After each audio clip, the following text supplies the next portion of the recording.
Assalamualaikum warahmatullahi wabarakatuh. Halo, perkenalkan nama saya Wahidatus Salma dari Prodi Pendidikan Bahasa dan Sastra Indonesia, Fakultas Ilmu Budaya, Universitas Brawijaya. Di sini saya akan menunjukkan sebuah vlog mengenai Candi Penataran.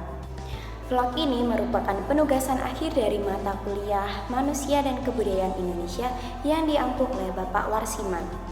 Langsung saja kita cek videonya. Letak Candi Penataran berada di Penataran, Legok, Blitar, Jawa Timur. Kompleks candi ini mempunyai luas yang cukup besar, panjang hampir 1.900 meter dan lebar hingga 800 meter.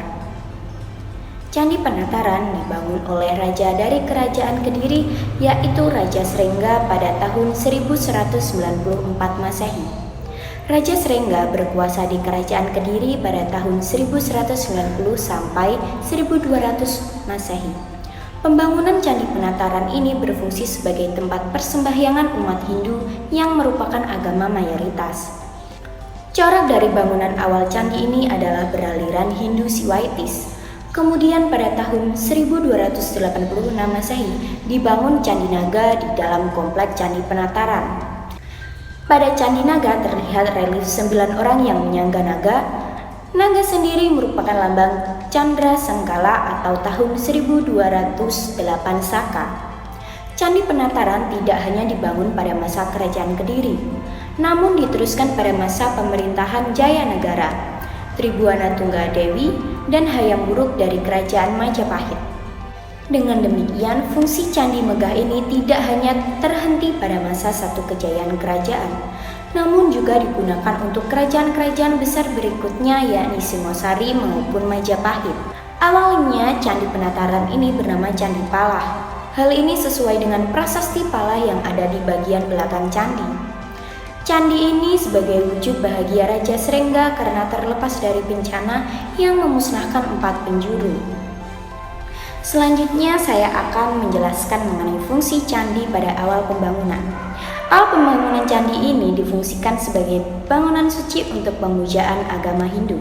Hal ini dikuatkan dengan adanya patung Dwarapala berukuran besar di pintu masuk candi. 2 patung raksasa ini dilengkapi dengan gada. Setiap bangunan suci pada masa itu selalu dijaga oleh Dwarapala ini. Di candi ini sering diadakan upacara pemujaan. Pemujaan ini salah satunya untuk menangkal bahaya dari Gunung Kelut yang saat itu sering meletus. Sementara itu, sebuah catatan sejarah dalam kitab Negara Kertagama karya Empu Prapanca tahun 1365 telah dijelaskan bahwa Raja Hayam Wuruk yang saat itu memerintah Kerajaan Majapahit di tahun 1350 sampai 1389 Masehi mengunjungi Candi Penataran dalam lawatannya di daerah Jawa Timur. Raja Hayam Wuruk berkunjung ke candi ini dengan tujuan untuk memuja Hyang Acalapat yang merupakan perwujudan Dewa Siwa sebagai Girindra atau Raja Penguasa Gunung. Ken Arok dari Singosari juga mendapat gelar sebagai perwujudan dari Girindra. Dimungkinkan di candi ini juga menjadi tempat persembahyangan Abu Ken Arok. Selanjutnya mengenai struktur bangunan candi. Candi Penataran terbagi atas 3 kompleks, yakni halaman depan, halaman tengah, dan halaman belakang. Masing-masing halaman ini memiliki fungsi berbeda. Layaknya sebuah rumah, bagian depan digunakan untuk menerima tamu, bagian tengah lebih sakral lagi karena merupakan bagian yang lebih privasi, dan bagian belakang semakin suci bangunannya. Yang pertama adalah bagian depan kompleks. Candi bagian depan adalah Balai Agung. Bangunan ini terletak di bagian depan dan terbuat dari batu. Pada Balai Agung terdapat 4 buah tangga. Tubuh bangunan Balai Agung dililit oleh ular naga. Kepala ular ini tersembul di bagian kiri dan kanan bangunan. Pada masing-masing tangga naik terdapat arca penjaga yang berupa arca Mahakala. Di atas Balai Agung masing-masing sudutnya terdapat umpak batu. Diperkirakan umpak batu ini sebagai penumpu tiang kayu sebagai atap bangunan. Balai Agung ini diperkirakan fungsinya untuk tempat musyawarah para pemimpin agama. Diperkirakan pendopo teras ini digunakan sebagai tempat untuk meletakkan sesaji dalam upacara keagamaan atau tempat peristirahatan raja dan bangsawan lainnya. Bangunan pendopo teras berangka tahun 1297 Saka atau 1375 Masehi. Seperti pada Balai Agung, pendopo teras juga dililit teras ular yang ekornya saling berbelitan. Kepalanya tersembul ke atas dan di antara pilar-pilar bangunan. Bangunan ini dibuat pada masa Ratu Tribuana Tunggadewi pada masa Kerajaan Majapahit. Bangunan lain di bagian depan Candi Penataran adalah Candi Angka Tahun atau juga sering disebut Candi Brawijaya. Candi ini dibangun pada tahun 1291 Saka atau 1369 Masehi. Warga sering juga menyebut dengan Gandhi Ganesha karena di dalam bilik candi ini terdapat patung Dewa Ganesha duduk di atas Padmasana. Yang kedua adalah bagian tengah. Memasuki kompleks kedua dibatasi dengan adanya dinding bata kuno. Diperkirakan ini merupakan bangunan dinding namun telah runtuh. Ada 2 rapala dengan ukuran lebih kecil dibanding 2 rapala di bagian pintu depan.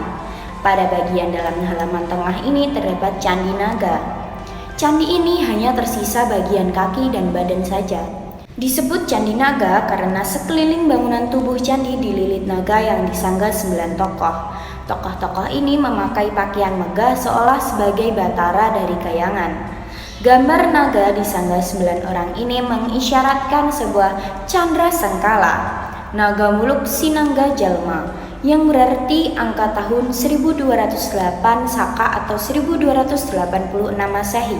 Masa ini merupakan pemerintahan dari Raja Kertanegara dari Kerajaan Singosari. Lalu yang ketiga ada bagian belakang. Pada bagian belakang kompleks candi terdapat bangunan candi utama dan juga sebuah patirtan. Tidak hanya itu, terdapat juga sebuah prasasti palah yang menyebutkan asal-muasal Candi Penataran dan fungsinya. Candi utama ini terletak di tanah yang lebih tinggi dari yang lainnya. Hal ini semakin menguatkan jika candi utama ini dianggap yang paling sakral. Candi induk ini terdiri dari 3 teras tersusun. Pada masing-masing sisi tangga terdapat 2 arca mahakala yang pada lapiknya terdapat angka tahun 1269 Saka atau 1347 Masehi. Sekeliling dinding candi pada teras pertama terdapat relief cerita Ramayana. Untuk dapat membacanya harus dimulai dari sudut barat laut. Pada teras kedua, sekeliling dinding dipenuhi pahatan relief cerita Krisnayana yang alurnya dapat diikuti secara pradaksina atau searah jarum jam. Sedangkan di teras ketiga berupa relief naga dan singa bersayap. Teras ketiga bentuknya hampir bujur sangkar. Dinding-dindingnya berpahatkan arca singa bersayap dan naga bersayap. Kepalanya sedikit mendongak ke depan sedangkan singa bersayap kaki belakangnya dalam posisi berjongkok sedangkan kaki depan diangkat ke atas. Pada sisi sebelah barat daya halaman belakang terdapat 2 buah sisa bangunan. Bangunan ini berupa candi kecil dari batu yang kondisinya telah runtuh. Diperkirakan candi kecil ini yang mula-mula dibuat bersamaan dengan prasasti palah melalui upacara pratista. Prasasti palah ada di dalam bagian belakang Candi Penataran. Prasasti ini berupa sebuah lingga batu. Pada prasasti ini diceritakan tujuan dan fungsi pembangunan dari Candi Palah tersebut. Tidak itu saja, prasasti tersebut juga menggambarkan rasa bahagia dari Raja Srengga. Dalam area kompleks percandian juga terdapat sebuah kolam berangka tahun 1337 Saka atau 1415 Masehi yang terletak di belakang candi sebelah tenggara dekat aliran sungai. Tahun yang terpahat pada kolam ini merupakan tahun termuda dari catatan-catatan yang ditemukan. Selanjutnya adalah relief Candi Penataran. Relief yang digunakan pada candi di kompleks Candi Penataran sangat berbeda dengan relief candi pada umumnya. Relief ini menggambarkan sosok manusia yang sangat mirip dengan penampakan pada wayang kulit. Itulah isi dari vlog Candi Penataran kali ini. Semoga vlog ini bermanfaat bagi kita semua. Dan jangan lupa untuk selalu menjaga peninggalan-peninggalan dari kebudayaan yang terdahulu. Menjaga dan melestarikan warisan budaya nenek moyang tidak semudah membalikan tangan, terlebih jika harus menghalau tangan-tangan usil yang akan merusak keindahan warisan ini. Wassalamualaikum warahmatullahi wabarakatuh.